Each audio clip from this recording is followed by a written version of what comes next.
Hello everyone, I'm your host here is Dave. Today you are watching IT Spark and we have to learn static and dynamic binding.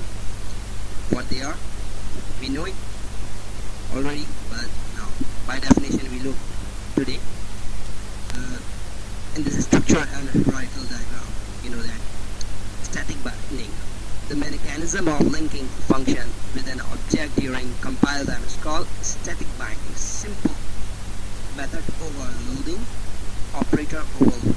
It's called static or compile time binding. And dynamic. Runtime polymorphism has method overriding that is also known as dynamic binding. Abstract classes contain abstract methods which are implemented by derived classes. The derived classes have more specialized functionality. Dynamic polymorphism is implemented by abstract classes and virtual functions. This is very simple. Overriding means dynamic binding. Thank you so much for watching.